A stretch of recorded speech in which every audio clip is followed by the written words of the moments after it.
오늘 누가복음 18장 기도에 관한 이야기를 여러분들과 나눠보려고 합니다. 1절에 보니까 예수님이 항상 기도하고 낙심하지 말아라, 이런 말씀을 하고 있어요. 우리가 기도가 잘 안 될 때가 뭐냐면 응답이 이렇게 더딜 때 내 시간, 내 방법으로 이루어지지 않을 때 많이 두려워해요. 또 낙심이 되죠. 그래서 이제 기도가 멈춰질 때가 있습니다. 기도해도 안 되는 것 같다, 이런 생각을 가질 때가 있다라는 거죠. 그리고 믿음 없이 그냥 계속 구할 때가 있어요. 구하는 것 같은데 그냥 나도 그냥 포기해 버릴 때가 있어요. 근데 주님이 우리에게 말하는 건 뭐냐면 항상 기도하고 낙심하지 말라. 하나님이 행하실 것을 믿으라 라는 거죠. 그래서 이제 한 비유를 말해 주는데, 어떤 도시에 이제 하나님을 두려워하지 않고 사람을 무시한 한 재판장이 있었다는 거예요. 그 도시에 이제 어떤 가부가 있었는데, 이 재판장에 가서 나의 원수에 대해서, 나에게 원수가 있는데 그 원한을 갚아주십시오, 계속 이제 재판장에 요구를 한 거죠. 그런데 이 계속 번거롭게 하니까 하나님도 두려워하지 않고 사람을 이 무시하던 재판장이 어떻게 해요? 너무 힘든 거예요. 그래서 어떻게 해요? 그 가부의 소원을 들어주었다. 7절에서 주는 교훈이 뭐예요? 하물며 하나님께서 그 밤낮 부르짖는 택한 자들의 원한을 풀어주시지 아니하겠느냐. 하나님은 어떻게 해요? 택한 자들이 밤낮 부르짖을 때 그 원한을 풀어준다. 우리 삶 안에 가부와 같이 참 힘든 일을 만날 때가 있어요. 내 힘으로 안 되잖아요. 사회적 약자거든요. 뭐 남편도 없고 내 힘으로 감당할 수 있는 일들이 너무 많아요. 그런데 하나님이 힘이 되어서 하나님께 의지해 나아갈 때 하나님이 어떻게 해요? 그의 안에서 여러 가지 고통들, 또 고민들, 자신이 할 수 없는 그 일을 하나님이 해결하신다라는 거예요. 그들에게 오래 참으시겠느냐? 하나님은 오래 참지 않으신다 하면서 8절에 보니까 내가 너희에게 이르노니 속히 그 원한을 풀어주리라. 하나님은요, 속히 응답하셔요. 근데 우리는 시간이 길게 보이잖아요. 이게 우리의 시간과 하나님의 시간이 다른 거예요. 하나님은 그 때가 되었을 때 하나님이 해결하시잖아요. 믿음을 더욱 강화시키기 위해서. 또 그렇게 가야지만이 그게 더 안전하니까 여러 가지 하나님의 계획이 있으시잖아요. 그래서 하나님은 속히 일하시는 거예요. 그런데 우리는 어떻게 돼요? 우리의 시간은 되게 길잖아요. 광야라는 우리의 시간은 되게 40년은 긴 시간이지만 하나님은 그 시간을 통해서 이스라엘을 만들어 가시죠. 그런 것처럼 우리가 하나님의 시간대, 하나님의 계획에 우리의 관심을 가지고 어떻게 그 안에서 계속 이렇게 기도해야 된다. 기도하는 걸 멈추지 말라는 거죠. 데살로니가전서 5장 17절에 말했던 것처럼 쉬지 말고 기도하라. 에베소서 6장 18절에서도 모든 기도와 간구를 하되 모든 것을 동원해 기도해요. 항상 성령 안에서 기도하고 이를 위하여 깨어 구하기를 항상 힘쓰라. 여러 성도들을 위하여 구하라. 이렇게 말씀을 하잖아요. 우리 계속 깨어서 기도해야 돼. 낙심하지 말아라. 그리고 믿음을 인자가 올 때 세상에서 믿음을 보겠느냐, 이렇게 말씀을 한 것처럼 우리가 계속 믿음을 가지고 기도해야 되거든요. 사람들이 믿음을 믿지를 못해요. 하나님을. 이스라엘처럼. 오늘 우리도 여러 가능성을 보고, 그러니까 우리의 시간 안에 두면서 제한하면서 안 되는 것 같다. 우리가 체념하는 이런 기도들이 얼마나 많이 있는지 모릅니다. 또 이제 그 9절 이하에서 비유로 말을 하는 게 뭐냐면 이제 바리새인과 세리의 기도를 우리에게 이야기해주고 있는 거예요. 무엇이 이제 하나님 앞에 옳은 기도냐라는 거예요. 1절부터 8절까지는 우리가 기도를 하는데 항상 기도하라.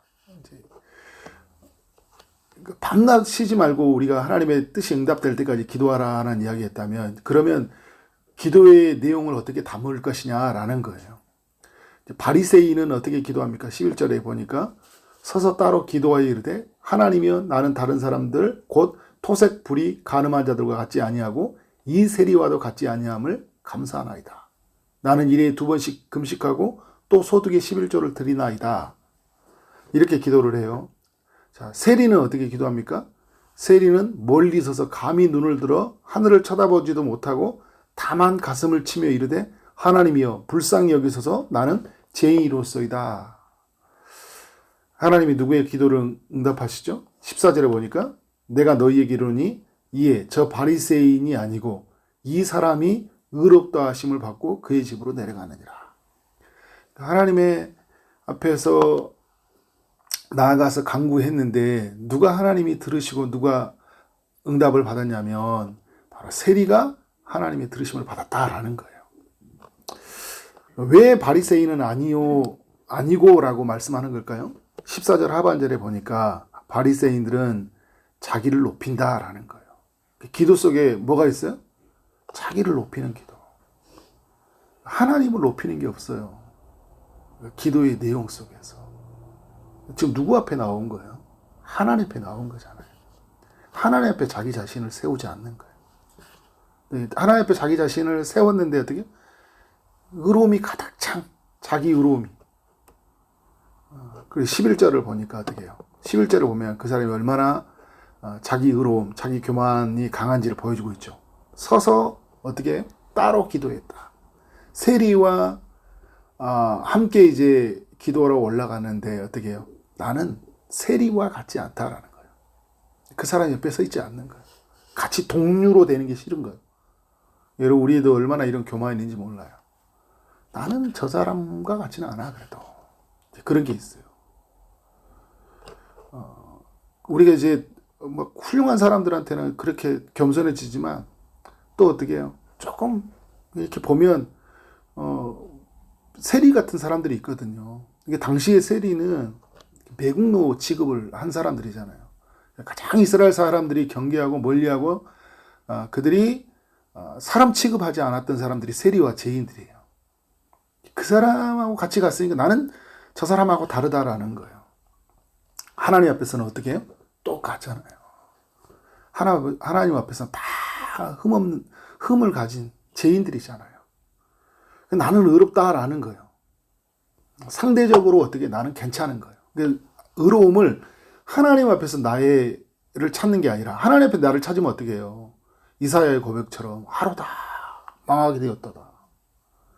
상대적으로 찾는 거예요. 사람들 속에서 나의 의로움을 찾는 거예요. 접근이 잘못된 거예요.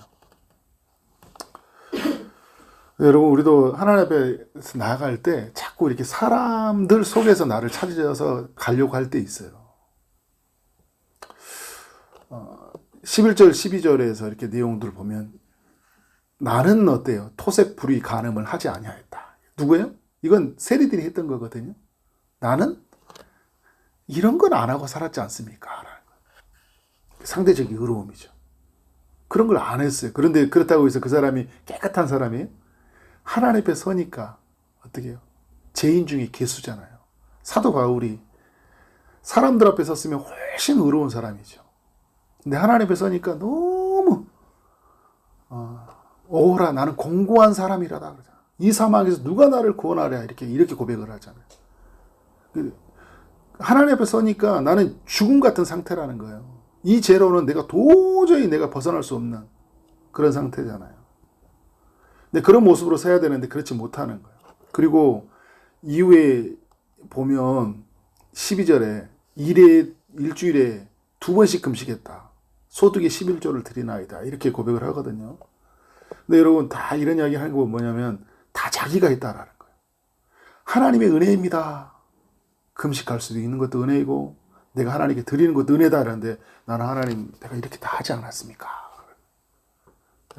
여러분 이게 우리 모습에 있다니까요. 내가 교회에 와서 열심히 막 봉사하고 헌신하면 왠지 이것이 하나님 앞에서 내가 굉장히 그런 뭔가 이렇게 나한테 내 자신이 참 괜찮은 사람이다 라고 그것으로 이렇게 포장해 버릴 때가 있어요. 근데 우리가 그때마다 해야 될 게 뭐냐면 하나님이 하셨습니다. 모든 것은 하나님의 은혜입니다 라는 거예요. 감사라는 내용이 있어요. 11절에 보면 세리와도 같지 아니함을 감사하나이다. 여러분 이게 감사가 돼서는 안 되잖아요. 사람들과 비교해서 그게 감사가 아니잖아요.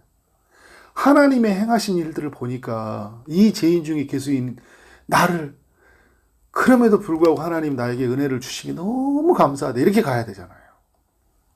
그러니까 하나님 앞에서 자기 자신을 세우지 않고 사람들 속에 자기 자신을 세우니까 정말 하나님이 원하는 감사가 없는 거예요. 이런 기도는 하나님이 받지 않는다. 구약에 봐도 여러분 가인의 제사를 받지 않는 것처럼 지금 신약에서 말하는 바리새인의 이런 기도를 하나님이 받지 않는다라는 거예요. 그러니까 하나님이 받지 않는 기도가 있다라는 것도 우리가 알아야 돼요. 기도하면서 이제 그걸 잘 깨달아야 되는 거죠.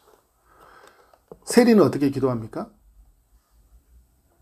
세리는 멀리 서서 감히 눈을 들어 하늘을 쳐다보지도 못하고, 그러니까 자기가 하나님 앞에서 자기 죄가 드러나니까 어떻게 해요? 거룩하신 하나님을 가까이 갈 수 없을 만큼 너무 비참한 상태예요. 사도 바울이 그렇게 오라 나는 공고한 사람이다 했던 것처럼, 이사야가 내 입술이 부정하다 말했던 것처럼 하나님 앞에 서니까 자기의 죄가 너무 크게 드러나는 거잖아요. 그래서 어떻게 가슴을 치며 이르되 하나님이여 불쌍히 여기소서 나는 죄인으로서다 이제 이렇게 외치는 거예요. 아래에 보면 맹인이 38절 39절에서도 어떻게 해요? 주님을 만나니까 어떻게 해요? 불쌍히 여기소서 그러잖아요. 우리 죄인된 인간이 해야 될 것은 뭐냐면 하나님께 자비를 구하는 거예요. 불쌍히 여겨주세요 주님. 저를 불쌍히 여겨주세요. 그러니까 우리가 하나님 앞에 나왔을 때 그 말씀이 우리를 비추고 성령이 친히 임하시면 우리의 죄된 모습이 드러나거든요. 또 우리의 이 죄된 모습을 어떻게 벗어날 수 있냐라는 거예요. 불쌍히 여겨주셔야 되거든요. 저는 여러분 그런 면에서 제가 자주 하는 이야기인데요.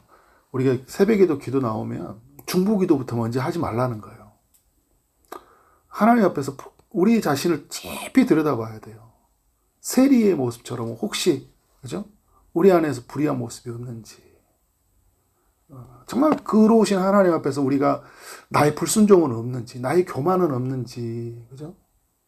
철저하게 내 자신을 들여다보고 하나님의 자비를 구해야 되는 거예요. 그래서 여러분 하나님의 은혜가 임하면 그 영적인 샤워라고 해요. 사람들이 쓰는 표현이에요. 이게 뭐 성경이 쓰는 표현이 아니라 정말 하나님이 그 씻어주시는 그 성령의 새롭게 하심을 입어요. 너무 감사하죠. 그리고 나서 이 구원받은 나가 어떻게 해요?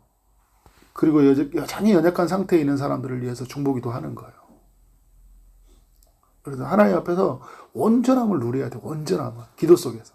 그래야 여러분 우리의 삶이 발걸음이 되게 가벼워요. 어떤 날은 막 제일 씨름할 수 있어요. 왜?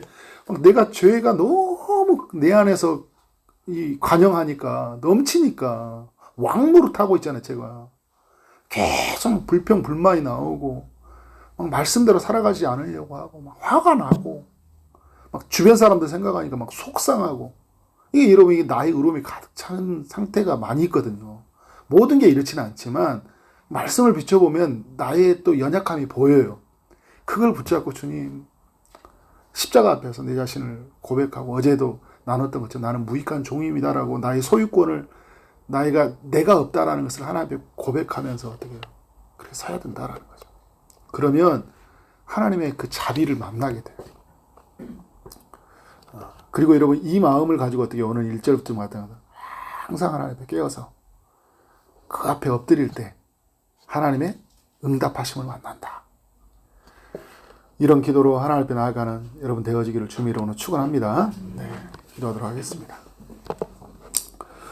하나님 아버지 감사합니다. 누가복음 18장을 통해서 기도에 관한 말씀을 살펴보게 하시니 감사합니다. 하나님 응답이 더딘다고 낙심하지 말지 않게 하시고 밤낮 하나님 앞에 부르짖는 우리의 삶이 되기를 원합니다. 택한 자들의 기도를 주님이 들어주신다는 사실을 알고 오늘 또 믿음으로 서는 삶이 되게 하여 주옵소서. 하나님 앞에 설 때 우리의 의로움으로 하나님 앞에 서는 것이 아니라 다른 사람들보다 상대적으로 괜찮다라는 그런 의로움 속에 서는 것이 아니라 거룩하신 하나님 앞에서 우리 자신이 세워짐으로 정말 우리는 죄인이지만 죄인된 우리를 용서하시는 그 하나님의 자비를 우리가 구하고 그 하나님의 우리를 향한 그 사랑과 그 용서를 온전히 경험하는 삶이 되도록 인도하여 주옵소서. 주님 일하시길 원합니다. 우리가 성령의 새롭게 하심을 날마다 잊고 그래서 오늘 하루를 살고 그리고 매일을 하나님 믿음으로 살아가는 삶이 되도록 인도하여 주옵소서. 여러 기도의 제목을 가지고 있는 이들이 있습니다. 아픔 중에 있는 이들에게 주님 찾아가셔서 치료의 강선을 비춰주시고 또 취업을 준비하고 결혼을 준비하고 임신을 준비하고 출산을 준비하는 모든 이들에게 주님이 마땅히 필요한 것들을 허락하여 주옵소서. 예수 그리스도의 이름으로 기도를 싸움나이다. 아멘.